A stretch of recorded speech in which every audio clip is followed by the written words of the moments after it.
자, 시작하겠습니다. 자,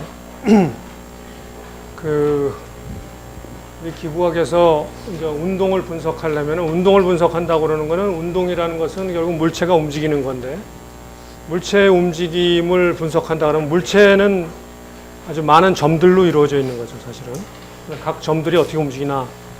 결국 그 물체 위에 있는 어떤 한 점의 움직임을 알 수 있다면, 우리가 기구학에서 다루는 물체들은 대부분 지금 여러분이 다루는 건 전부 다 강체, 그러니까 서로 간에 상대 위치가 결정되어 있는 상태이기 때문에 한 물체 위에 한 점의 운동만 알면 다른 것들은 다 알 수가 있다.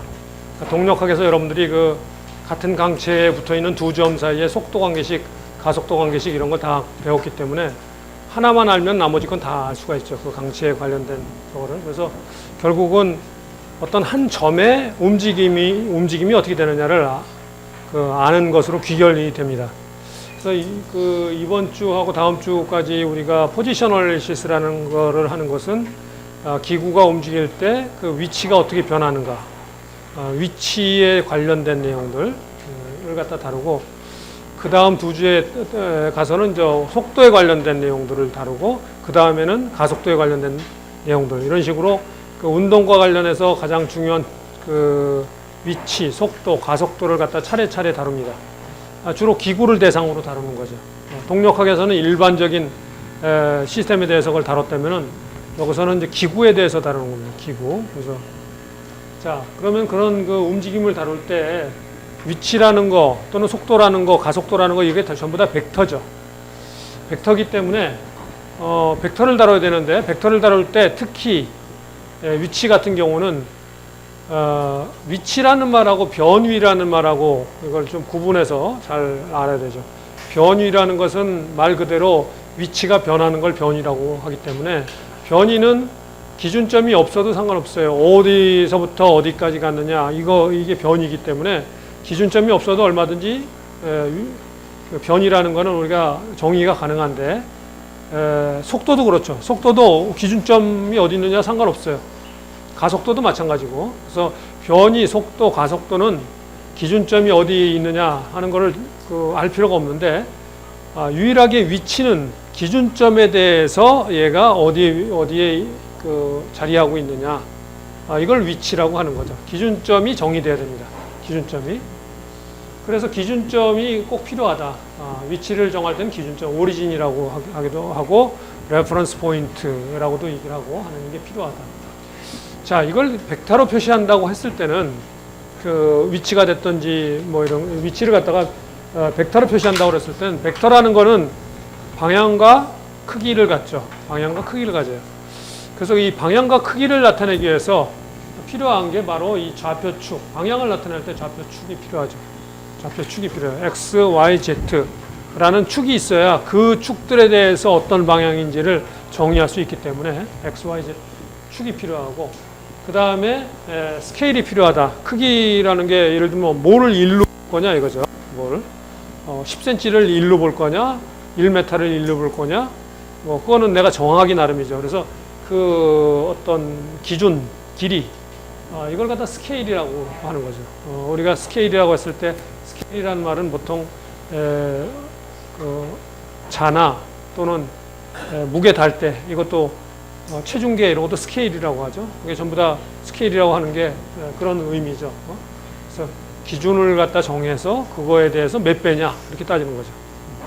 그래서 이 벡터를 표시하려면 이 두 가지가 필요하다. 기준점은 벡터 표시할 때 필요한 건 아니에요. 위치 때문에 필요한 것 뿐이고, 벡터를 표시하려면 이 두 가지가 필요하다. 근데 이 두 가지를 동시에 나타내는데 많이 사용되는 게 뭐냐면은 좌표계라는 거예요. 좌표계. 좌표계라는 걸 이용해서 이 두 가지를 잘 나타냅니다. 그럼 좌표계는 뭐냐? 공간에서 우리가 보통 일반적으로 우리가 살아가는 저기는 전부 3차원 공간이죠. 3차원 공간에서 공간의 어떤 위치를 나타낼 땐 세 개의 서로 평행하지 않은 그런 세 개의 벡터를 가지고 있으면은 우리가 이 좌표계를 표시할 수 있다. 서로 인디펜던트한 세 개, 독립인 세 개의 벡터를 가지면 표시할 수 있다. 흔히 우리가 많이 쓰는 그런 좌표계는 오소노멀 코디네이트 시스템이라고 해서 오소노멀이라는 그 크기가 1이고 방향이 서로 수직인 그런 세 개의 벡터를 가지고 우리가 좌표계를 많이 나타냅니다. 그러나 꼭 크기가 1일 필요도 없고 사실은 걔네들이 서로 수직일 필요도 없어요. 좌표계를 표시하려면. 일반적인 좌표계 같은 경우는 얘네들이 크기가 서로 달라도 되고 서로 수직이 아니어도 얼마든지 그 세 개의 벡터를 가지고 세 개의 벡터를 좌표계로 해서 얼마든 표시할 수가 있습니다. 근데 우리가 보통 쓰는 건 전부 다 서로 수직인 크기가 1인 그런 단위 벡터 세 개로 이루어진 그런 좌표계를 많이 쓰죠. 대표적인 게 직교 좌표계 같은 경우는 X방향으로 단위 벡터 I 해트, Y방향으로 J 해트, Z방향으로 K 해트 이렇게 쓰죠. 또 여러분이 그 동력학 배울 때 실린드리칼 코디네이트 시스템 같은 경우는 원통 좌표계 같은 경우는 R 방향, 세타 방향, Z 방향으로 단위 벡터 세 개를 이렇게 써가지고 했고 또 구면 좌표계 스피리칼 코디네이트 시스템은 R, 세타, 파이 이렇게 해서 표시하고 이런 식으로 서로 수직이고 여기 지금 표시할 때 해트 표시한 것들은 전부 다 단위 벡터라는 뜻입니다. 단위 벡터, 해트. 벡터는 보통 이렇게 화살표로 표시하는데 화살표로 표시 안 하고 위를 갖다 이렇게 꺽쇠로 이렇게 해트로 표시하는 건 단위 벡터라는 걸 보통 나타낼 때 많이 씁니다. 그래서 단위 벡터 3개, 서로 수직인 단위 벡터 3개로 이루어진 이런 좌표계를 갖다가 우리가 많이 쓴다. 우리도 이제 이 과목에서도 전부 이런 좌표계를 써서 합니다. 아주 일반적인 텐서 어널리시스나 이런 데로 가면은 이 오소노멀하지 않은 좌표계를 이용해서 이런 표시를 하기도 합니다. 자, 그래서 이 좌표계를 가지고 표시를 한 예를 보면 예를 들어서 이런 공간에 여기에 기준점 5점이 있고 이게 X, Y, Z 축이 있고 그럼 이 X 방향으로 I 해트, Y 방향으로 J 해트, Z 방향으로 K 해트 이렇게 세 개를 쓸 수도 있고 또는 R 방향으로 여기 R 방향으로 ER 해트 그다음에 이 세타 방향으로 E 세타 해트 세타 방향은 이 아래 수직이죠. 이 평면에 XY 평면에 그다음에 Z 방향으로 E Z 해트 이렇게 표시할 수도 있고 또는 여기 라지 R 방향이죠. O에서 P 방향, 이 방향으로 ER 해트, 라지 R 해트. 이렇게 표시하고, 그 다음에 또 여기서 세타가 늘어나는 방향으로, 세타가 변하는 방향으로 항상 증가하는 방향으로 가는 겁니다. 증가하는 방향으로 그 벡터를 표시해요. 그래서 세타가 이쪽으로 이렇게 증가하면은 이쪽에서 이쪽으로 이 세타 해트. 그 다음 파이는 여기서부터 이렇게 증가하죠. 여기서부터 이렇게. Z축에서부터. 그러니까 이쪽 방향이 이 파이 해트입니다. 그래서 그렇게 세 개를 서로 수직인 거를 잡을 수도 있습니다. 자, 그랬을 때 O에서 P라는 벡터는 XI 해트, YJ 해트 플러스 ZK 해트 이렇게 표시할 수도 있고 또는 이걸 갖다가 I 해트, J 해트, K 해트 이 좌표계를 이용하되 좌표는 XYZ를 안 쓰고 이 XYZ는 좌표라고 합니다. 여러분들 좌표라는 말하고 좌표계라는 말하고 혼동하면 안 돼요. 좌표계는 바로 좌표계가 정해지면 정해지는 값이 좌표예요. 그래서 좌표계라고 그러는 거예요. 코디네이트 시스템이라는 건 코디네이트를 정하기 위한 시스템이다. 이런 얘기죠. 그러니까 좌표계라는 얘기는 코디네이트를 정할 이게 I 해트, J 해트, K 해트가 정해져야 그쪽 방향 XYZ 값이 결정되니까 좌표계가 결정돼야 좌표가 결정된다. 그래서 좌표계라는 말하고 좌표라는 말은 다른 겁니다. 그걸 혼동하면 안 돼요. 자, 그래서 직교 좌표 X, Y, Z와 직교 좌표계 I 해트, J 해트, K 해트를 써서 표시할 수도 있지만 여기는 뭐냐면 라지 R, 파이, 세타를 써서 구면 좌표들이죠. 구면 좌표, 스피리칼 코디네이트, 라지 R, 파이, 세타 이걸 써서 표시하고 그 다음에 좌표계는 I 해트, J 해트, K 해트 쓸 수 있어요. 그런가 하면 여기 구면 좌표 라지 R에다가 구면 좌표계 이 라지 R 해트 이렇게 해서 이렇게 표시할 수도 있죠. 그러니까 좌표계와 좌표를 어떤 컨비네이션으로 쓰느냐에 따라서 얼마든지 여러 가지 표현이 가능한 거죠. 같은 위치 벡터 기준점이 정해졌으니까 이 기준점에 대한 P점의 위치. 예, 이걸 위치 벡터라고 하는 거죠. 그래서 O에서 P까지의 벡터인데 그 벡터를 지금 스몰 p라고 표시했는데 이건 밑에는 이 실린드리칼 코오디네이트를 쓴 거죠. 원통 좌표 R, 스몰 r, 세타, z 이렇게 표시한 거죠. 이거는 이 뒤에는 원통 좌표에다가 원통 좌표계를 쓴 거예요. 그러니까 좌표와 좌표계를 잘 콤비네이션해서 얼마든지 여러 가지 형태의 우리가 편리한 거를 골라서 쓸 수가 있다. 이거죠. 좌표가 뭐다, 좌표계가 뭐다. 이걸 오늘 분명히 하고 넘어가는 겁니다. 용어의 정의니까 이거는 뭐 왜라는 게 없고 그렇게 하기로 앞으로 그렇게 쓰기로 한다 하고 약속을 하고 쓰는 겁니다. 앞으로 나오는 그래서 그런 식으로 쓴다. 그래서 좌표계, 좌표 이런 말을 일단 잘 알고 있어야 되고 자 그다음에 이런 미케닉스를 다루다 보면은 그 방향 코사인이라는 말이 나옵니다. 방향 코사인. 그건 뭐냐면 어떤 벡터가 공간에서 어떤 방향을 가리키고 있느냐 이걸 표시하는데 제일 좋은 방법이 뭐냐 이거. 제일 좋은 방법이 뭐냐 이거. 예를 들어서 이런 벡터가 공간에 있다 이거죠. P라는 벡터가 공간에 있는데 이 벡터의 방향을 표시하는데 제일 좋은 방법이 뭘까라고 생각했을 때 바로 조금 아까 얘기한 좌표계를 갖다가 예를 들어서 여기 I hat, J hat, K hat 이런 좌표계를 내가 쓴다면은 이 P라는 벡터를 갖다가 말이죠. P라는 벡터를 P hat 이렇게 표시하면은 요거는 P의 크기고 P hat는 방향이에요. 방향으로 단위 벡터. hat 하면 단위 벡터라고 그랬죠. 그러면은 방향 코사인이라는 건 어떤 거냐면 이 벡터의 방향은 얘로 결정되는 거니까 P hat 가지고 쓸 수 있으니까 P hat하고 I hat하고 이렇게 곱한 값. 이건 뭐냐면은 두 벡터의 이게 뭐가 돼요? 이거는 크기가 1이고 1이니까 얘 둘이 이루는 각도죠. 그러니까 결국 얘하고 I하고 얘가 이루는 각도, 이 각도의 값이에요. 이거의 코사인 값이죠. 그래서 얘를 갖다 방향 코사인이라고 그러는 거죠. 그래서 얘를 방향 코사인이라고 그러는 거죠. 그리고 다른 것도 마찬가지다 이거죠. P hat하고 J hat하고 곱하면은 얘가 여기에 나오는 요게 베타. 그러면 이거는 코사인 베타. 그다음에 P hat하고 K hat하고 곱하면은 얘하고 이러는데 이게 감마라고 그러면 코사인 감마. 이런 식으로 된다 이거. 그래서 얘네들 방향 코사인이라고 그러죠. 그래서 좌표계가 정해지면은 방향 코사인 값들 통해 가지고 얘 방향을 갖다가 이 세 개하고 비교를 함으로써 알파, 베타, 감마로 이 벡터의 공간에서의 방향을 나타낼 수 있다. 방향을 갖다가 정량화할 수 있다 이런 얘기예요. 그러니까 이게 정량화된 알파, 베타, 감마 값은 내가 이 좌표계를 세 개의 좌표계를 어떤 걸로 잡느냐에 따라 달라지겠죠. 어떻게 잡느냐에 따라서 알파, 베타, 감마가 달라집니다.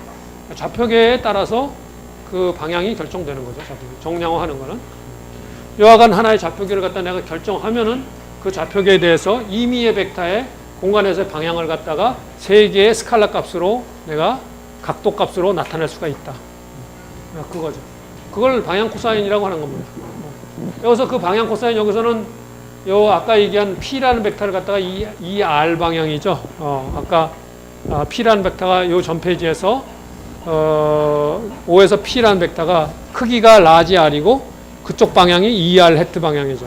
그래서 ER hat하고 I하고 곱한 거. 그 P하고 하면은 요런 값이 나오죠. 왜? 이걸 어떻게 알 수 있습니까? 여기 앞에 그렇게 표시해 놨잖아요.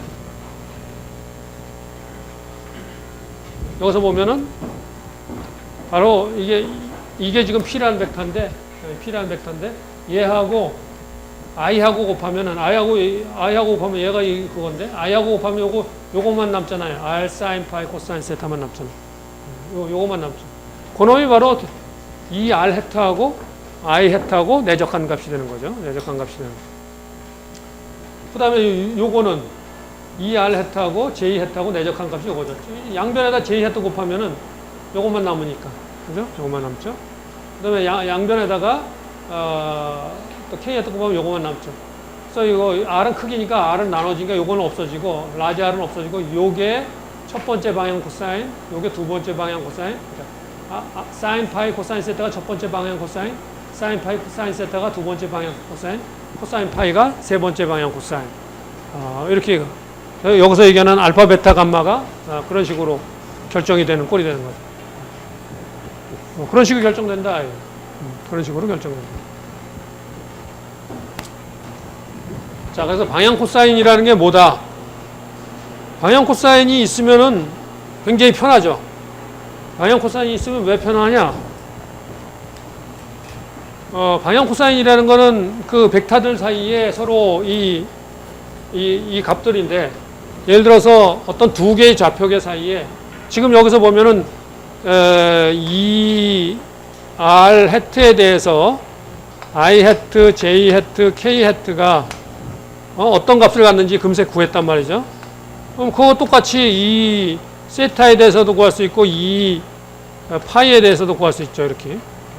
그래서 이 방향 코사인 값들을 이렇게 9개의 값을 갖기 때문에 일반적으로 이 좌표계와 이 좌표계 사이에는 이걸 보통 이제 방향 코사인이라서 코사인은 C를 쓰고 C11, C12, C13, C21, C22, C23, C31, C32, C33 이렇게 9개의 값이 정해지는데, 물론 얘네들은 9개가 다 서로 독립인 값은 아닙니다. 이 중에서 3개만 서로 독립이에요. 3개만. 왜냐하면은 우선 먼저 이 방향 코사인 가지면은 이렇게 이걸 구해놓으면 C1만서부터 C3까지 구하면 뭐가 좋으냐? 얘네를 좌표계 변환할 때 아주 좋아요. 예를 들어서 I를 갖다가 이 R hat, 이 세타, 이 파이 햇으로 표시하고 싶다. 그러면 어떻게 되냐면은 I hat는 C11 ER 더하기 C21 E 세타 더하기 C31 E 파이예요. 그럼 그거 똑같이 예를 들면 이 파이 해트를 갖다 IJK로 표시하고 싶다. 그러면 이 파이 해트는 C31 I hat 더하기 C32 IJ hat 더하기 C33 K hat 이렇게 표시할 수 있기 때문에 이렇게 하나 해놓고 나면 서로 자유자재로 왔다 갔다 하면 변환이 가능해요. 자유자재로. 그래서 이렇게 방향 코사인을 갖다 이렇게 해놓으면 굉장히 편한데, 자, 이게 이 중에서 3개만 서로 독립이다 하는 얘기는 뭐냐면은 I hat 곱하기 I hat는 뭐냐면 I hat가 이거 더하기 이거니까 그거 곱하기 그거면 이거 똑같은 걸 곱하니까 결국 뭐가 되느냐면 요거의 자성 더하기 요거 자성 더하기 요거 자성은 1이라는 게 나오죠. 왜냐면 I hat 내적 I hat는 1이니까. 그죠? I hat 더하기 I hat는 I hat가 지금 C11 ER 21 E 세타 더하기 C31 E 파이, 이것도 내적 똑같은 거 C11 ER C21 E 세타 C32 E 파이 이렇게 되니까 이거 곱하면 이거 내적하면 1 돼버리잖아요. C11의 자성. 얘하고 하면 0 돼버리고. 그런 식으로 가니까 C11의 자성 더하기 C21의 자성 더하기 C31의 자성이 된다. 그러니까 그게 요거의 자성 더하기 요거 자성은 1이다. 똑같이 요거 자성 더하기 요거 자성은 1이다. 똑같이 요거 자성은 1이다. 이렇게 나오죠. 그런가 하면은 I하고 J하고 내적하면은 0이 되죠. 요거 곱하기 요거 더하기 요거 곱하기 요거 더하기 요거 곱하기 요거 한 건 0이다. 또 요거 곱하기 요거 더하기 요거 곱하기 요거 곱하기 요거 한 거는 또 0이다. 마찬가지로 이거 곱하기 이거 이렇게 한 건 또 0이다 해가지고 그런 관계식이 6개가 나오기 때문에 9개 중에서 3개만 서로 독립인 그런 그 값을 갖는 것이 바로 방향 코사인이다. 이런 얘기예요. 방향 코사인. 이 안에 발방향으로의 직선 벡터를 세타나 파이 같은 경우는 각도 방향으로의 이 벡터를 세타가 증가하는 방향. 세타가 증가하는 방향. 그 그림이었어요.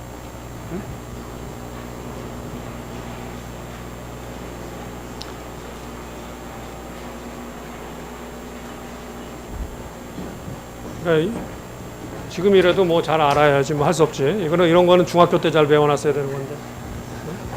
여기서부터 세타가 파이가 이렇게 증가하잖아. 그쪽 방향, 이게 파이가 증가하는 방향으로, 파이가 이렇게 증가하는 방향으로 이렇게 파이가 이렇게 간다고. 그것이. 세타는 여기서 이렇게 증가하지. 그러면 이게 이 평면상에 XY축과 평행한 평면상에 세타가 이렇게 증가하니까 저 안쪽으로 세타 이렇게 증가하는 방향. 세타가 이렇게 증가하니까 저쪽.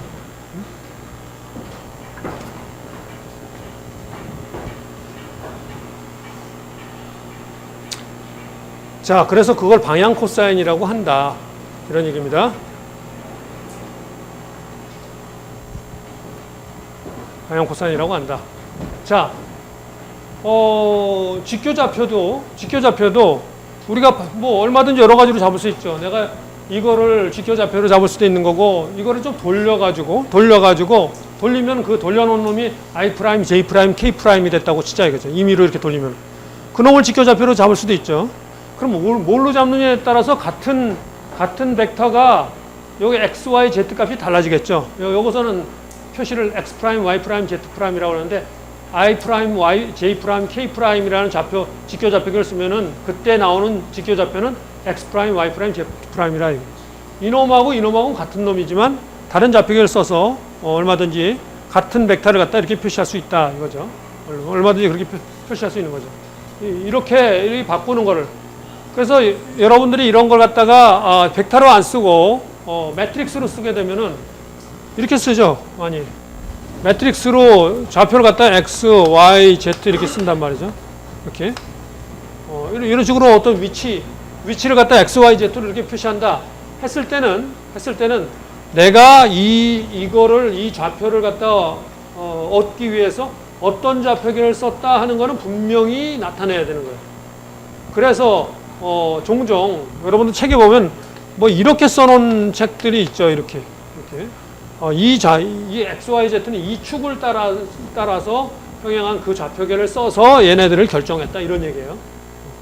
그래서 그 축이 이렇게 해서 이게 x, y, z 이런 축일 수도 있고, 또는 뭐 달리 이렇게 해서 이게 스몰 x, 스몰 y, 스몰 z가 될 수도 있죠. 그러면 이거는 x, y, z하고 이거 스몰 x, 스몰 y, 이건 얘하고 달라질 테니까 x 프라임, y 프라임, z 프라임, z 이렇게 써야겠죠. 그러니까 내가 이렇게 매트릭스로 쓸 때는 어떤 좌표계를 써서 이 좌표값이 결정됐는지를 분명히 나타내야 돼요. 이게 알려져 있지 않은 상태에서는 이 숫자는 아무 의미가 없는 거예요. 기준이 없으니까 기준이. 뭘 가지고 이걸 구했는지 모르면 안 되기 때문에. 그래서 매트릭스는 반드시 매트릭스를 표시할 때는 내가 어떤 좌표계를 써서 이걸 구한 거다를 분명히 하고 넘어가야 돼요. 그렇지만 벡터를 표시할 때는 내가 어떤 좌표계를 썼다는 걸 표시할 필요가 없어요. 왜? 벡터 이 표현 안에 이미 그 좌표계가 다 들어가 있기 때문에. 다 들어가 있죠. 내가 이걸로 쓰던 이런 좌표계를 쓰던 이런 좌표계를 쓰던 상관이 없고 같고. 그러나 이 x, y, z라는 요 값하고 x 프라임, y 프라임, z 프라임이라는 값은 서로 다르잖아요. 그러니까 이거 없이 이 숫자만 해놓으면 그건 아무 의미가 없는 거죠. 아니, 그건 우리가 알 수가 없는 거예요. 그게 뭘 나타내는지 알 수가 없는 거예요. 그래서 이 벡터를 표시하는 게 그런 장점이 있다. 벡터를 표시하는 게 해석적으로 표시할 때는 벡터로 많이 표시하는 이유가 그래요. 근데 매트릭스 계산할 때는 전부 스칼라만 다루기 때문에 여러분은 컴퓨터가 무슨 방향을 가지고 방향까지 보관하는 그런 컴퓨터는 없고 전부 다 숫자로 하거든요. 숫자로. 스칼라를 다뤄서 하기 때문에 그래서 전부 매트릭스로 다 계산을 하죠. 매트릭스. 그럴 경우는 내가 어떤 좌표계를 쓰고 있다는 걸 내가 알고 있으면서 그걸 그 계산을 갖다 수행하고 그 값에 대한 의미를 분석을 해야 되는 거예요. 어떤 좌표계를 써서 하는 거다 하는 걸. 자, 그래서 그런 내용들에 대해서 기본적인 내용이지만 여러분이 분명히 알고 출발을 해야 된다. 여기 용어 중에 뭐 여러분들이 그 동력학교에 배웠을 때 렉틸리니아 모션, 그때 그 커빌리니아 모션 영어로 이렇게 나오는 걸 갖다가 어떤 사람들은 이걸 직선 운동, 곡선 운동 이렇게 얘기를 하는데 직선 운동이 아니죠. 직선이 아니어도 상관없으니까 이렇게 뭐 도르래 같은 거 이렇게 하면 이렇게 방향 막 바꾸잖아요. 그건 직선이 아니죠. 이렇게 돌아도 단선 운동이에요. 한 선에서 그러니까 이쪽 아니면 저쪽만 있는 운동. 이쪽 저쪽. 그러니까 스칼라로 표시가 가능한 운동이에요. 이쪽 저쪽. 플러스 마이너스로 표현이 가능하죠. 플러스 마이너스. 스칼라 플러스 마이너스만 가져도 운동이 그 1차원 운동이죠. 1차원 상에서 이쪽 저쪽만 있으니까. 근데 2차원 이상이 되면은 이쪽 저쪽만 가지고 안 되고 방향이 꼭 필요하죠. 그래서 그때부터는 벡터로 표시해야 돼요. 벡터로 표시해서 나타내야 되는데 그럴 때는 이 우리가 커빌리니아 모션 이건 그냥 이 단선에 반해서 복선 운동이라고 이렇게 표현을 했습니다. 단선 운동, 복선 운동. 기구학에서 이제 평면 운동을 여러분들이 주로 다루고 공간 운동은 우리 머리로 잘 못하기 때문에 공간 운동에 대한 건 아주 제한적으로 전문가들 정도가 다루고 우리 일반 엔지니어들은 이거 잘 안 다룬다. 잘 안 다루는 이유가 어려워서뿐만이 아니에요. 뭐 어려운 것도 물론 이유지만 비경제적인 경우가 많아요. 비경제적인 경우가. 그렇기 때문에 경제성이 굉장히 중요하기 때문에 기구를 설계를 할 때, 선택할 때 쓰기 좋고 이해하기 좋고 만들기 좋고 한 그런 걸 써야 되죠. 그래서 복잡한 게 좋은 게 아닙니다. 여러분들이 지적인 그런 어떤 만족감을 얻기 위해서는 복잡한 문제를 만들어 놓고 그걸 풀면은 좋아하지만 그런 경향이 조금 있죠. 물론 그 열심히 공부하는 사람들 중에 그 실력을 충분히 갖춰야 뭔가 사람이라는 건 항상 자기 우월감을 드러내고 싶어하는 그런 좋지 못한 습성이 있는데 우월감을 드러내려고 아주 뭐 어려운 문제를 다 풀어놓고 나서 내가 이렇게 어려운 문제를 풀었다 하고 자랑하고 싶어하죠. 근데 실제로 공학에서는 자랑하는 건 아주 극약입니다. 극약. 그러니까 어려운 게 좋은 게 아니라 쉬운 게 좋은 거예요. 쉬운 게. 쉽고 그래서 쉽다는 얘기는 만들기도 쉽고 이해하기도 쉽고 설계하기도 쉽고 그래서 비용이 적게 들고 그게 제일 좋은 거예요. 쉽게. 그래서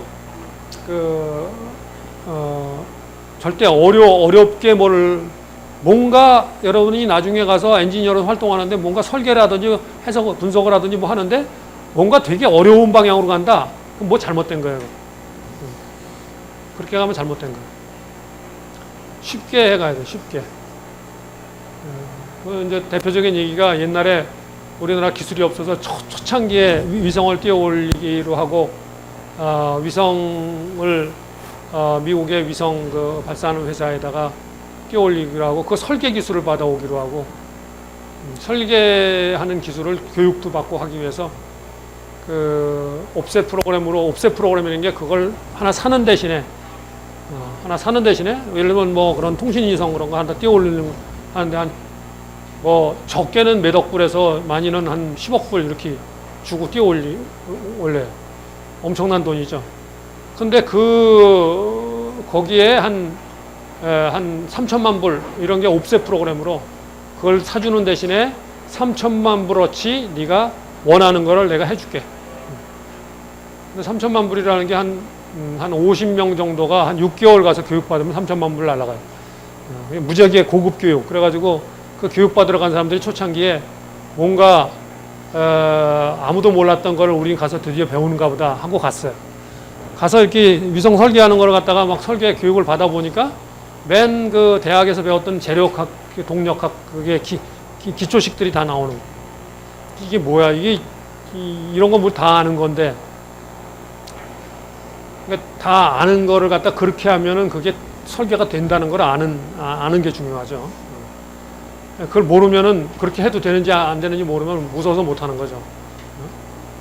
수없이 많은 시행착오를 거쳐서 뭐 몇 번씩 위성을 떨어뜨리고 막 그래가면서 그게 그런 식으로 설계 기술이 장착이 돼서 이거는 이렇게 하면 된다 하는 모델이 생긴 거예요. 그때까지는 해보면서 계속 실패를 해가면서 성립된 거기 때문에 그게 나중에 다 해놓고 나서 배우면은 이게 뭐 이거 뻔한 건데 이거 다 아는 거잖아 이렇게 할지 모르지만 처음부터 그렇지는 않았다는 거죠. 그래서 다른 것도 마찬가지입니다. 다 설계할 때 여러분들이 나중에 여러분들이 이제 설계 엔지니어로 예를 들면 주로 현장에 나가면 많이 활동을 하게 되는데 설계를 하면 자기가 그 다큐멘테이션을 다 남기잖아요. 그걸 갖다가 무지하게 어렵게 남긴다. 그럼 어떻게 돼요? 그 다음 사람이 이해를 못하니까 그걸 쳐박아 두고 보지도 않아요. 소용이 없어요. 혼자만 이해하는 걸로 무지하게 어렵게 남겨놓으면은 아무 소용이 없어요. 그게 이해가 아주 쉬워야 사람들이 또 보고 그걸 기반으로 해서 더 또 발전시키고 이렇게 가지. 너무 어렵게 하면 그 다음 사람이 아예 안 보고 창고에다 쳐박아 두고 보지도 않는단 말이에요. 그래서 그게 굉장히 중요한 점입니다. 근데 이제 그런 유혹을 많이 받아요. 나만이 아는 거를 내가 가지고 있어야 내가 쫓겨나지 않는다. 이런 생각을 또 하는 사람들이 있어요.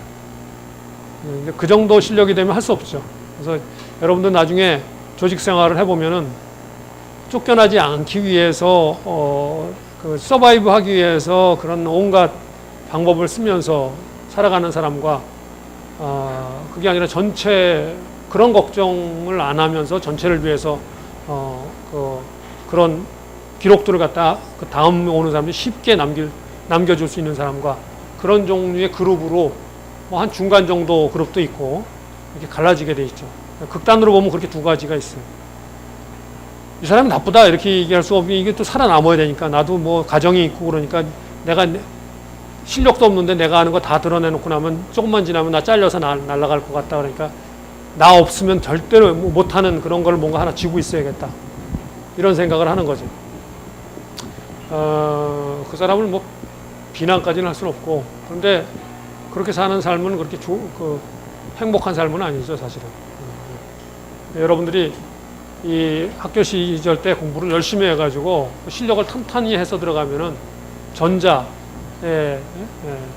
그런 사람이 될 수 있는 거고 그렇지 않으면 후자로 가요. 후자로. 어쩔 수가 없어요. 후자로 갈 수밖에 없는 살아남아야 되니까. 그런 식으로 뭔가 다른 수를 써서라도 살아남기 위한 다른 방법을 막 강구하는 그렇게 안 되려면은 열심히 해서 그런 뭐 생각만 해봐도 그런 삶이 싫잖아요. 좋아서 하는 사람 아무도 없어요. 그렇게 하는 거. 근데 그렇게 실력이 없으면 나중에 그렇게 가는 수밖에 없어요. 그렇게 가는 수밖에. 그 무지하게 싫죠. 생각만 해도 싫은데 그런데 나중에 공부 안 하면 그렇게 가요. 열심히 안 해놓으면 실력을 안 닦아놓으면 그 점을 좀 생각하고 열심히 여러분이 저거 할 필요가 있다. 자, 이 교재에서는 이런 특별한 노테이션을 쓰고 있습니다. 이렇게 써요. 위치 벡터 쓸 때 이 R이라는 벡터를 쓰고 요 밑에다가 아래 첨자 서브스크립트를 갖다 P5 하면 O에서 P까지의 벡터 이렇게 나타내는 겁니다. O에서 P까지. 그래서 O점을 기준으로 한 P점의 위치 벡터 이렇게 표시할 수 있는 거죠. R, P5 이렇게 표시하겠다. 약속을 하는 거예요. 여러분 텍스트에 다 이런 식으로 나와 있기 때문에 나도 이 표현 별로 안 좋아하지만 여러분 텍스트를 따라서 이렇게 표시하고 있는 겁니다. 그 다음에 여기에 RPO라는 벡터를 갖다가 직교좌표 세 개로 표시할 때 여기 직교 X, Y, Z를 갖다가 RPO의 X, 슈퍼스크립트 X, 슈퍼스크립트 Y, 슈퍼스크립트 Z 위첨자 X, Y, Z로 이렇게 또 성분으로 요 세 개의 값을 갖다 우리가 보통 그냥 일반 용어로 측정치, 메저 넘버라고 얘기를 합니다. 메저 넘버. 메저라는 건 X방향, Y방향, Z방향으로 측정했다는 거죠. 측정한 값, 메저 넘버라고 얘기를 하고 요 방향까지 합쳐서 요거를 그러니까 RPOX의 I hat 요 놈을 컴포넌트라고 그래요. 그러니까 컴포넌트라는 말은 벡터예요. 벡터. 이 벡터의 X방향 성분, Y방향 성분, Z방향 성분 컴포넌트. 컴포넌트는 벡터고 메저 넘버는 스칼라예요. 메저 넘버는 스칼라. 두 개의 용어는 그렇게 좀 구분해서 쓰고 있습니다. 그 다음에 그 벡터의 크기는 얘는 절대값이죠. 절대값은 그냥 위에 이 벡터 빼버리고 그냥 RPO 이렇게 쓴다. 절대값은 그 벡터의 약속입니다. 여러분 이렇게 약속하고 쓴다. 그 다음에 RPO의 해트, 이건 단위 벡터라고 그랬죠? O에서 P 방향의 단위 벡터. 그래서 결국 RPO라는 놈은, 이거는 이 벡터는 RPO 곱하기 RPO 해트, 이렇게 쓸 수 있는 거죠. 크기와 방향으로 그렇게 표시할 수가 있겠죠. 그렇게 표시하면 된다. 이 약속이니까 뭐. 자, 두 점 간의 위치차. 위치차라는 거, P점과 Q점 사이의 위치의 차이. 그래서 RPQ는 RPO 빼기 RQO. 죠 O에서 P까지 벡터와 O에서 Q까지 벡터의 차이가 RPQ다. 이게 RPO, 이게 RPQ. 근데 이렇게 표시 관습이 PO 해가지고 이렇게 기준점 같은 경우는 기준점을 우리가 다 알고 있다고 생각하면 기준점 생략하고 RPO를 갖다 RP라고도 이렇게 많이 표시를 합니다. 이렇게 기준점을 생략하는 경우가 종종 있다. 그런 얘기죠. 이렇게 표시한다. 자, 따라서 RPQ는 RP 빼기 RQ 이렇게 이런 식으로 이렇게 표시할 수 있다. 여기서 O라는 걸 전부 다 생략한 거죠. 이거 전부 다 그냥 그 약속을 얘기하는 겁니다. 자, 위치에 대해서 이 관찰 여기 apparent position이라는 말이 있고 absolute position이라는 말이 나와요. apparent라는 말하고 absolute 절대 크기라 절대 크기라는 건 어떤 절대점을 갖다 내가 절대 기준점을 정하고 그거에 대해서 어떤 점의 위치를 표시하게 되면 그건 절대 위치가 돼요. 절대 기준점을 정하고. 그런데 기준점을 갖다가 내가 어떤 O1점에다가 정할 수도 있고 O2점에다 정할 수도 있고 여러 점에다 정할 수 있고 특히 이제 기구 같은 경우는 링크가 여러 개가 있으니까 첫 번째 링크에다가 내가 기준점을 정할 수도 있고 두 번째 링크에다 정할 수도 있고 네 번째에다 정할 수가 있어요. 그리고 그 기준점에 대해서 어떤 점의 위치를 갖다 나타내겠다. 그럴 수가 있는 거죠.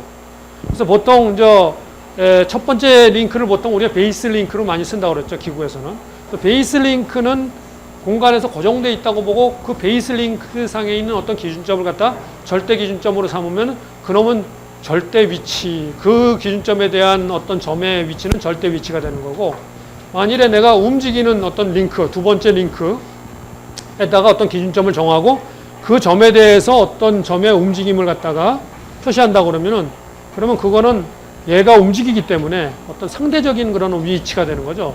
그래서 그거는 내가 2번 링크 상에 올라가서 거기에 그 기준점이 있으니까 올라가서 그 기준점을 관찰하는 것 같은 위치를 관찰하는 것과 같은 그런 결과가 될 거다 이거죠. 예를 들어서 여기에 이렇게 링크가 이렇게 있는데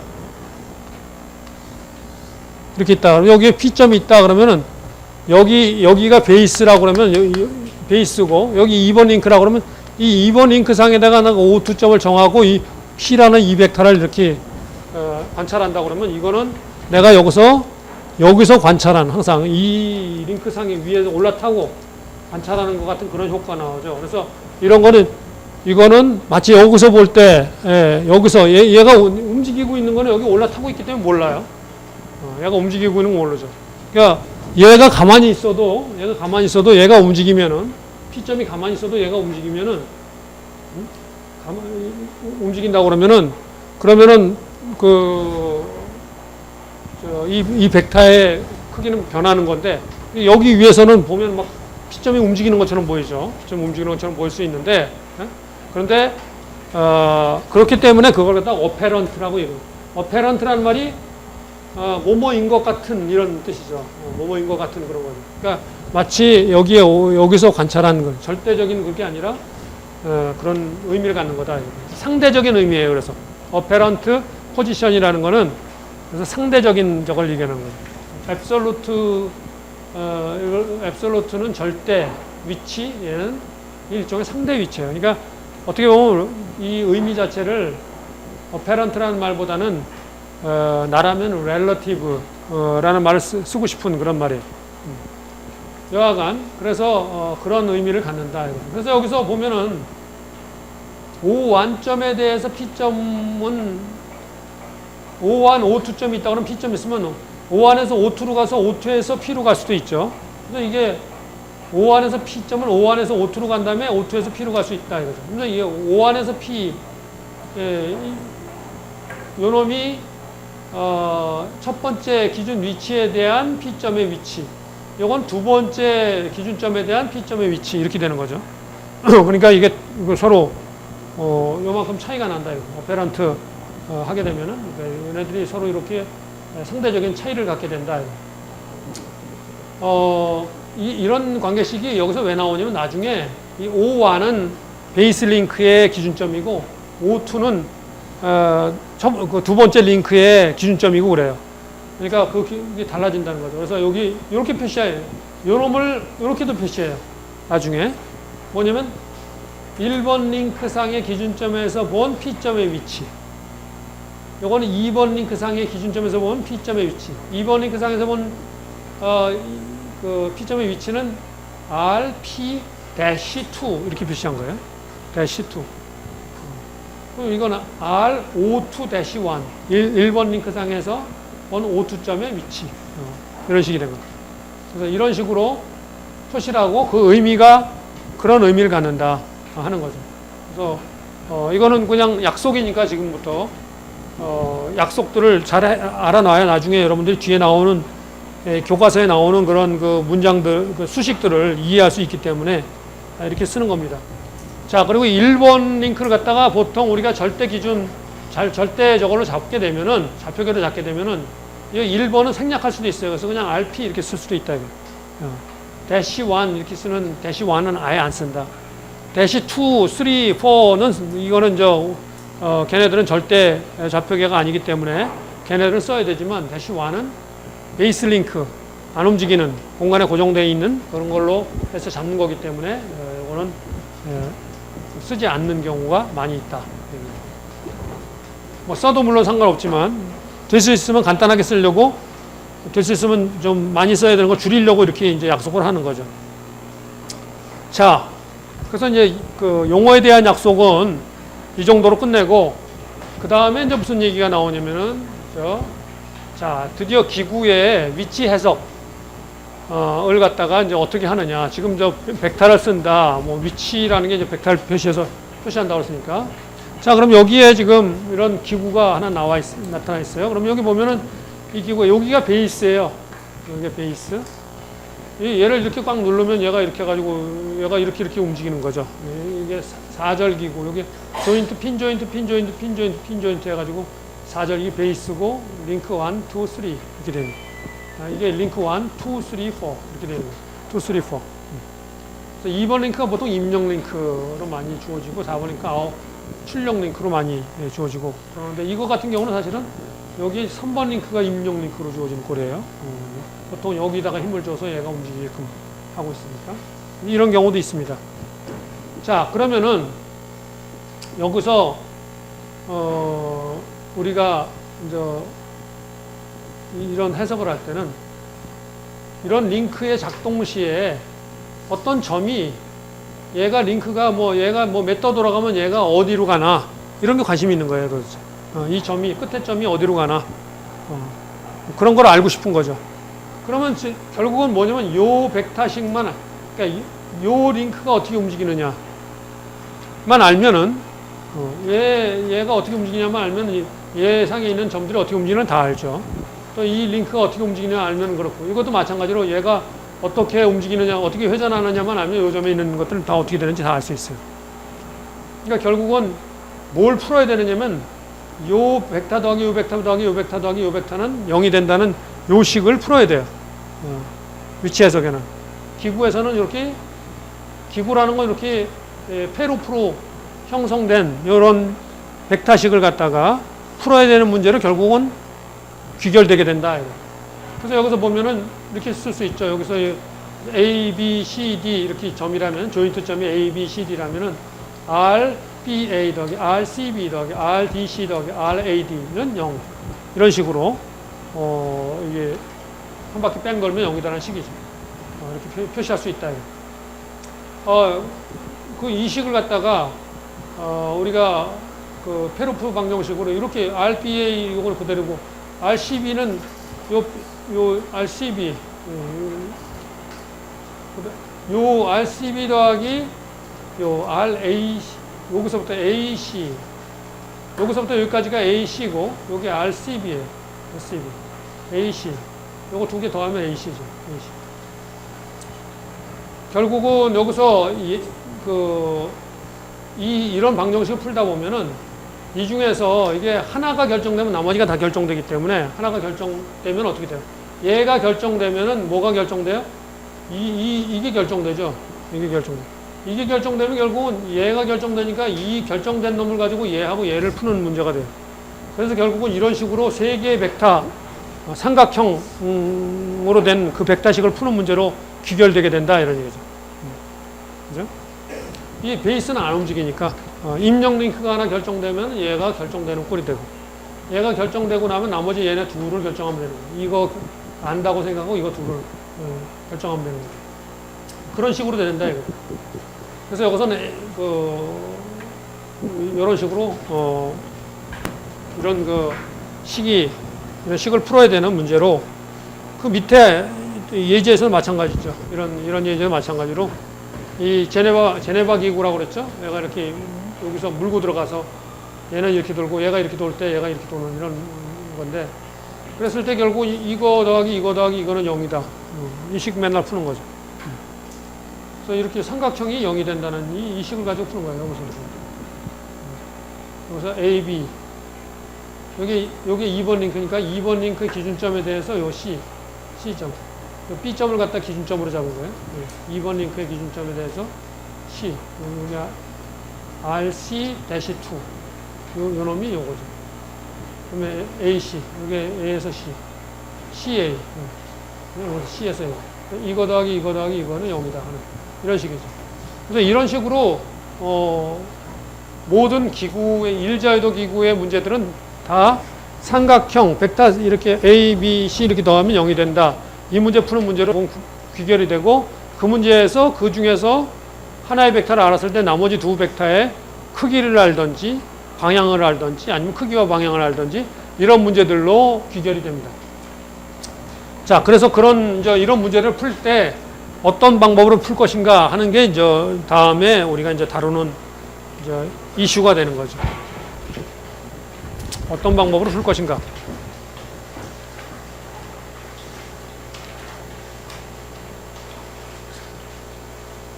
그래서 제일 먼저 개발된 방법이 바로 옛날에는 컴퓨터나 이런 게 없었기 때문에 그림을 그려서 푸는 방법이 제일 먼저 발전했어요.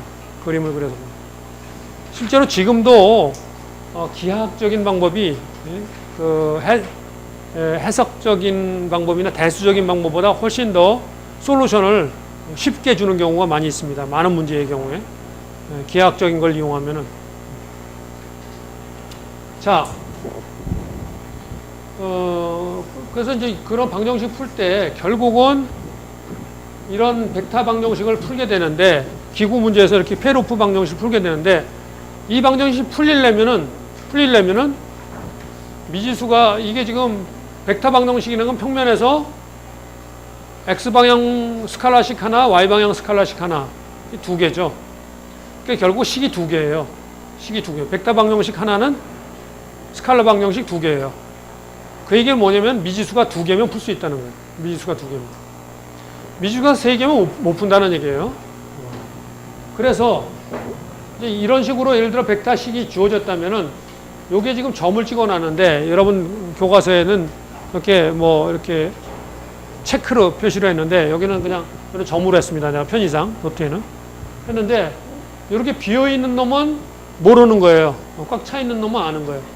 그래서 C에 앞에 있는 놈이 크기고 뒤에 있는 놈이 방향이에요. 그래서 D하고 E는 크기 방향을 다 아는 거고 C는 크기는 모르고 방향은 알고 B는 크기는 알고 방향은 모르고 이런 문제다. 그러면 이렇게 합해서 두 개 모르는 거죠. 두 개 모르면은 이건 풀 수 있다. 풀 수 있다. 그래서 이런 식을 갖다가 아까 표시한 대로 크기와 방향으로 표시하면 C의 크기는 C라고 표시하고 방향은 단위 벡터 C 해트 D, E는 다 아는 놈이고 B와 B 해트도 역시 B, B 해트. 이렇게 표시하면 여기서 뭘 모르냐? C를 모르고 B 해트를 모르는 거죠. B 해트를 모르는 거예요. 그렇게 얘기를 할 수 있다.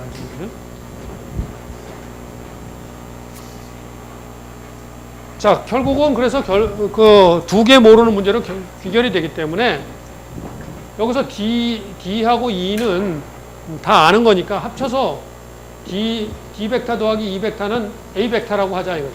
A 벡터를 하자. 그러면 A는 아는 놈이고 C, B 모르고 그러면은 이런 방정식으로 결국 귀결되게 된다 이런 얘기죠.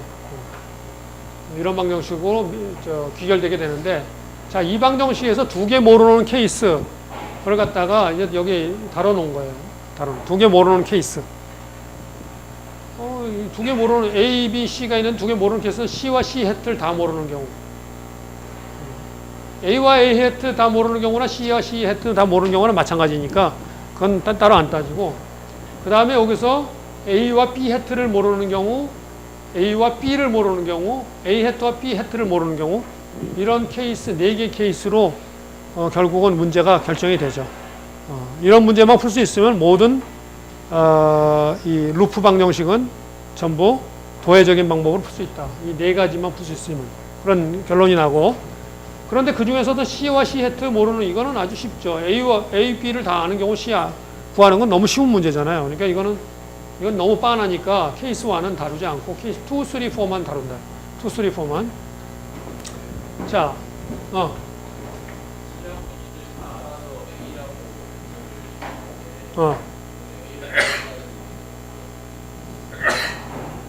그러니까 여기까지는 이제 그런 문제고 여기서 그럼 이 D와 E를 알면은 D와 E를 알면 A를 아는 거니까 C와 B를 모르는 거로 이렇게 쓸 수도 있지. 그렇게 안 썼어 내가. 조금 비틀었어. 그렇게 여기를 갖다 이거 쓸 때 이걸 갖다가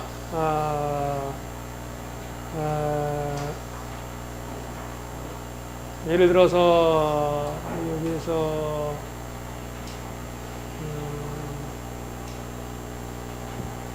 요걸 내가 나중에 강의 노트를 좀 고쳐가지고 그런 혼선이 없게끔 해줘야겠구나. 여기서 이거 쓴 건 여기까지는 이렇게 온 거고 여기서부터 이거 넘어갈 때는 이제 결국은 이런 벡터 방정식 세개에서 이 중에서 임의로 2개 모르는 경우에 대해서 어떻게 푸나. 자, 이게 여기 있으나 이게 마이너스가 되나 뭐 마찬가지. 이걸 이쪽으로 보내고 예를 들어서 이걸 이쪽으로 보내고 얘를 이쪽으로 보내놓고 풀어도 되잖아. 이거를 이쪽으로 보내놓고 나서 이 마이너스 A를 C라고 하고 이걸 이쪽으로 보내서 마이너스 C를 갖다가 A라고 하고 풀면은 바로 그게 케이스 2, 3, 4에 해당하는 거잖아.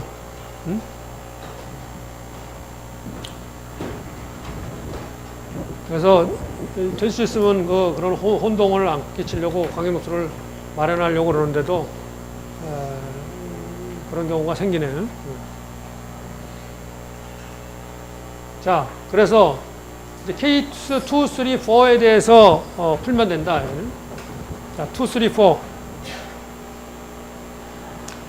2는 뭐냐? A의 크기와 B의 방향을 모를 때. C는 안다는 거죠. 여기 그게 나왔어요. C는 안다. C는 아니까 C를 여기 그렸어요. 이걸 먼저 그린 거예요. C를. O에서 C. 이거 아니까 그린 거예요. 먼저. C를 평면상에 그린다. 그래서 O에서 C 이렇게 그려놓고 나서 그 다음에 하는 게 C 해트의 시작점. C 해트의 시작점은 여기죠. O를 중심으로 해가지고 A 해트의 방향으로 선을 긋는다. A 해트의 방향으로 A 해트 방향. A 해트를 알고 있다고 그랬잖아요. 이건 A 해트. 그러니까 방향으로 선을 긋는다. 이게 이 방향이에요. 이 방향. 선을 긋는다. 그 다음에 C 해트의 끝점을 중심으로 B의 크기를 요걸 끝점을 중심으로 B의 크기를 아니까 이렇게 원을 그린 거예요. 그래서 만나는 두 점이 요 점하고 요 점이에요. 요 점하고 요 점. 이렇게 그러면은 결국은 여기서 O에서 C는 여기 A 더하기 B 이렇게 되든지 C는 A 더하기 B 이렇게 되든지 둘 중에 하나가 된다 이런 얘기죠. 그래서 이렇게 해를 구해보면은 이렇게 해서 얻어질 수 있는 해가 두 가지가 존재한다. 이런 해를 나중에 이제 대수적으로도 구합니다. 대수적으로 구할 때도 두 개가 구해져야 되죠. 그래서 이렇게 구하면은 쉽게 구할 수 있다. 방향하고 크기하고.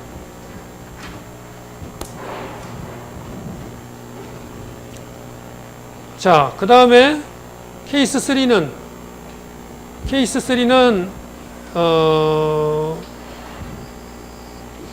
두 개의 방향을 할 때죠. 두 개의 방향을 할 때. 두 개의 방향, A 해트, B 해트. C를 먼저 그리고 방향 A 해트, B 해트 방향 아니까 두 방향으로 방향 그으면 되는 거예요. 이렇게. 보면은 C를 그리고 여기서 O에서 C 그리고 그 다음에 A 해트 방향으로 선 긋고 그 다음에 이쪽 끝점에서 B 해트 방향으로 선 긋고 그러면 하나로 결정돼요. 하나로. 그래서 이런 식으로 그린다. 이거는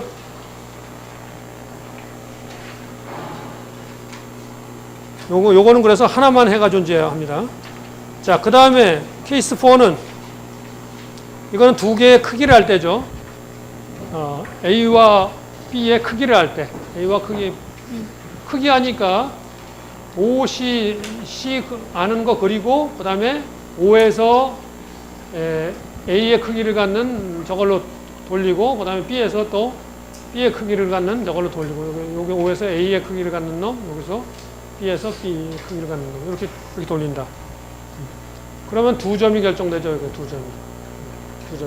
그래서 C는 A 더하기 B 이렇게 되든 C는 A 더하기 B 이렇게 되든지 두 개의 솔루션이 구해진다. 그래서 뭐 되게 쉽습니다. 도회적인 솔루션으로 구하는 거 되게 쉬워요.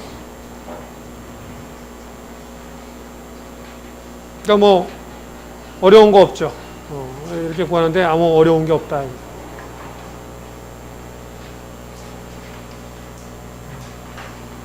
자, 그러면은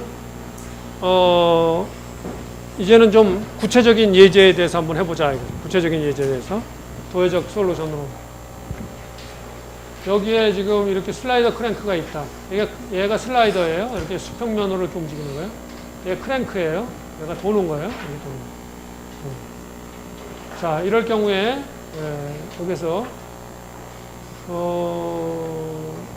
예를 들면은 뭐 얘가 이렇게 돌 때 여기 세타 2가 주어졌을 때 이 슬라이더가 왔다 갔다 하니까 여기서부터 여기까지의 이놈의 크기를 구해라. 이 크기만 구해지는 게 아니라 이놈의 방향도 결정되는 꼴이죠. 그죠? 그래서 얘 크기와 방향을 갖다가 구하는 문제가 되는 거죠. 이 크기는 안 변하죠? 그죠? 기구에서. 그래서 기구에 지금 금세 배운 거를 적용할 때는 뭐가 크기가 안 변하는 건지 방향이 안 변하는 건지 그런 걸 구분을 잘 해야 돼요. 그러니까 슬라이더 같은 경우는 얘가 방향은 안 변하는데 크기가 변하는 거죠. 여기서부터 여기까지, O에서 B까지 크기가 변하죠. O에서 B, 얘가 움직이는 방향은 안 변하죠. 그게 반해서 이 커플러는, 연결하고 있는 놈, 이 커플러 3번 링크, 얘는 크기는 안 변하죠. 여기서부터 여기까지 크기는 안 변하죠. 아무리 움직여도. 그렇지만 얘가 움직이는 동안에 이거의 방향은 변하죠. 바로 방향과 크기를 구하는 문제예요. 이 벡터의 방향과 이 벡터의 O에서 B까지 벡터의 크기를 구하는 문제가 되는 거죠. 그러니까 이 문제는 미지수가 두 개니까 얘만 결정되면 얘가 금세 했던 이게 C 벡터에 해당하는 거예요. C 벡터에.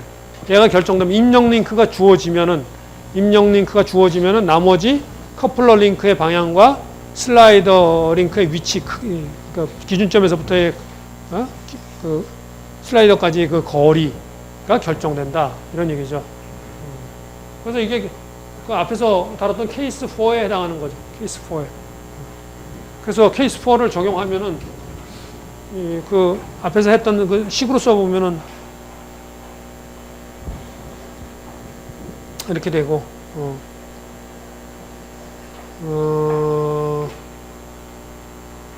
크기, 방향, 이게 뭐가 좀 잘못 쓴 것 같은데, A가 결정, B, 지금 여기 이게 좀 잘못 써진 것 같아요. 얘가 입력이라면 얘가 정해진 거예요. 크기와 방향이 정해진 거예요. 그래서 OA. 그래서 여기서 이놈이 두 개 다 아는 거고, 두 놈이 아는 거고, 그 다음에 AB 하면 요 놈의 크기는 알고, AB면 요거죠. 크기는 알고, 방향은 모르는 거고, 그 다음에 B는 크기와 방향은 크기를 모르고 방향 아는 거고. 그래서 요게 빈 놈이고, 요거는 꽉 찬 놈이에요. 슬라이드 위치가 이거는 저걸로 주어졌구나. 슬라이드 위치가 입력이라면 일반적인 문제에서는 이 크랭크가 보통 입력으로 주어집니다. 그러니까 뭐가 입력이냐에 따라서 달라지는 거예요. 문제에서 이 밑에 있는 경우 내가 너무 앞서갔구나. 밑에 있는 경우 그러니까 어떻게 생각하느냐에 따라서 문제에 따라서 달라지는 거예요. 문제에 따라서. 그러니까 슬라이더를 내가 입력으로 생각한다면 이 거리가 이게 정해져 버리는 거니까 정해질 때 이것 방향 모르고 이 방향 모르는 꼴이 되죠. 그런데 얘를 입력으로 주면은 얘가 정해지니까 이 방향 모르고 이 길이 모르는 그런 문제로 되는 거예요. 그러니까 문제마다 뭐 지금 얘기하는 게 무슨 어려운 얘기를 하고 있는 게 아니라서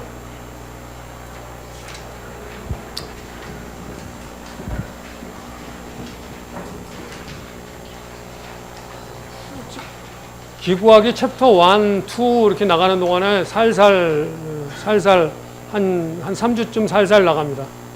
살살 나가. 그리고 이제 실제로 어려워지는 거는 이제 벨로시티 어널리시스부터 시작해가지고 그때부터 이제 조금 여러분들의 수준에 맞는 그런 내용들이 나와요.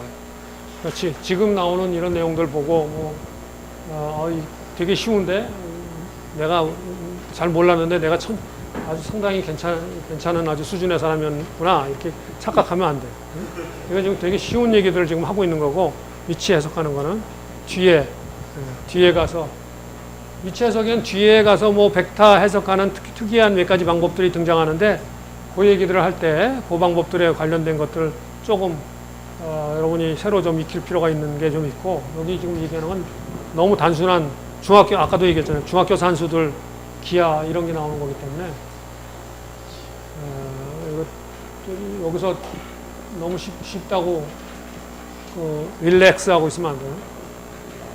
자, 그 다음에 이건 4절 기구에서 특히 많이 다루는 게 슬라이더 크랭크 기구하고 요 4절 기구하고 두 가지가 주로 많이 다뤄지는데 왜 그 두 가지를 하냐면 그 두 가지만 다룰 수 있으면은 다른 것들은 대부분 다 다룰 수가 있기 때문에 그러는 거예요. 4절 기구가 이렇게 나오는데 여기서 이 4절 기구에서 여기서는 뭘 입력으로 좀 AP에서 요 A O에서 A 이걸 갖다가 입력으로 줬네요. 이걸 입력으로 줬네요. 입력으로 주고 요거 방향 모르고 요거 방향 모르고 그죠? 이렇게 방향 모르고 이렇게 되는 거예요. 여기서 이거는 정해져 있는 거고 이거 베이스니까 정해져 있는 거고 그래서 여기 이렇게 돼 있는 거죠. 여기 방향 모르는 놈이고 A에서 B 벡터 방향 모르고 C에서 B 벡터 요거 방향 모르고 이 두 가지. 그래서 결국은 요거를 입력으로 주면은 요것도 알고 있는 거니까 요거 입력으로 알려졌으니까 요거를 아는 거죠. 요거 알고 요거하고 모르는 건데 여기서부터 여기까지 크기는 정해져 있고 요것도 크기 정해져 있으니까 방향 모르고 방향 모르는 거예요. 그래서 이런 문제로 된다. 그래서 결국은 방향 두 개 몰라서 구하는 그런 문제가 된다 이런 얘기죠.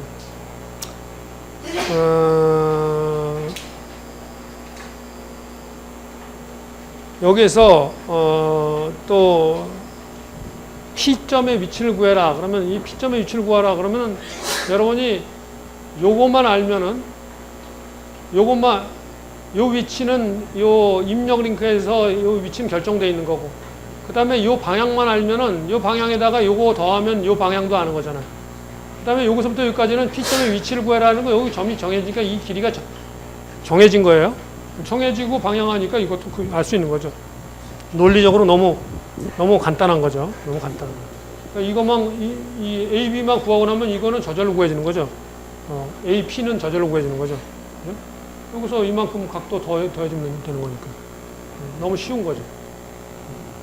그래서, 그런 식으로 구하면 되는 문제다.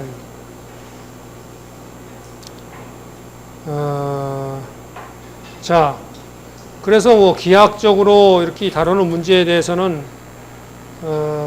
이게 요 정도로 하고, 그다음에 이제 대수적인, 실제로는 최근에 와서 전부 컴퓨터 써서 하는 게 많이 등장해요. 컴퓨터 써서 하는 게 많이 등장하는데, 그건 전부 다 대수적으로 다루는 거죠. 컴퓨터 써서 하는 것들은. 기하학적으로 할 수 있는 것들은 한계가 있기 때문에 대수적인 방법들을 많이 쓰고 있습니다. 옛날에는 컴퓨터가 없었기 때문에 전부 다 대부분 다 손으로 막 이렇게 그림 그려가면서 풀었던 문제들이 대부분이고, 대수적이라 하더라도 손으로 풀 수 있는 정도로 이렇게 했었는데, 최근에 와서는 모든 게 이제 컴퓨터 쓰기 때문에 다 대수적으로 다 바뀝니다. 대수적으로. 그래서 이 대수적인 위치 해석 방법이 그 다음에 이 방법들, 대수적인 방법은 여러 가지 종류가 있어요. 복소수를 이용하는 방법, 벡터를 이용하는 방법, 그냥 스칼라 이코션 그대로 다이렉트하게 푸는 방법, 여러 가지가 있습니다. 그런 내용들을 그 다음 시간에 풀도록 하겠습니다.